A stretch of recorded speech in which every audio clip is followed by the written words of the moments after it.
Title: रानी और 12 राजकुमारियां, एक रहस्यमयी कहानी।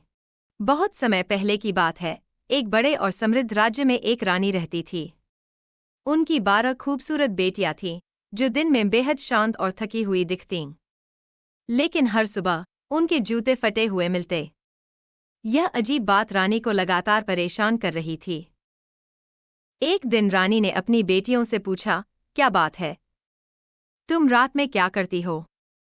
तुम्हारे जूते हर सुबह फटे हुए क्यों मिलते हैं? लेकिन राजकुमारियां हंसकर कहतीं, माँ, हम तो सिर्फ सोती हैं।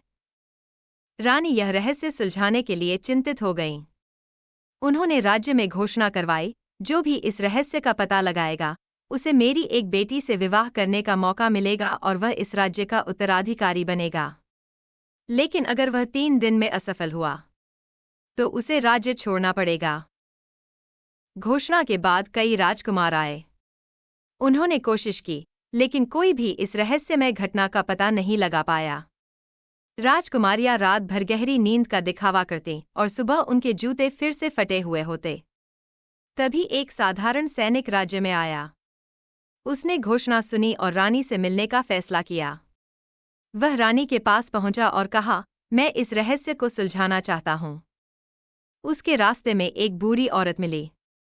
उसने सैनिक से पूछा, तुम इतने परेशान क्यों हो? सैनिक ने उसे पूरी बात बताई। बूढ़ी औरत ने मुस्कुराकर एक जादुई चादर निकाली और कहा, यह लो, यह चादर तुम्हें अदृश्य बना देगी। इसे पहनकर तुम राजकुमारियों का पीछा कर सकते हो। लेकिन याद रखना, जो भी देखो, उसे ध्यान से देखना और किसी से कुछ मत कहना। उस रात सैनिक अदृश्य हो गया और राजकुमारियों के कमरे में छिप गया। आधी रात को उसने देखा कि राजकुमारियां अपने बिस्तर से उठीं। उन्होंने अपनी अलमारी खोली, जो एक गुप्त दरवाजा बन गई। वे सभी उसमें से निकल गईं। सैनिक ने चुपचाप उनका पीछा किया। दरवाजे के उस पार एक अद्भुत दुनिया थी। वहां पेड़ चांदी और सोने से बने थे। सैनिक ने एक टहनी तोड़ी और उसे अपने पास रख लिया। फिर वे एक झील पर पहुंचे, जहां 12 सुनहरे नाविक उनकी प्रतीक्षा कर रहे थे। नाविकों ने राजकुमारियों को झील के पार ले जाकर एक शानदार महल में छोड़ा। महल में संगीत गूंज रहा था। वहां राजकुमारियां पूरी रात नाचती रहीं। सैनिक ने सब कुछ देखा और गुप्त रूप से सबूत इकट्ठा करता रहा।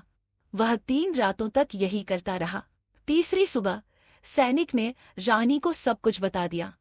उसने चांदी और सोने के पेड़ों की टहनियां और राजकुमारियों का गहना दिखाया।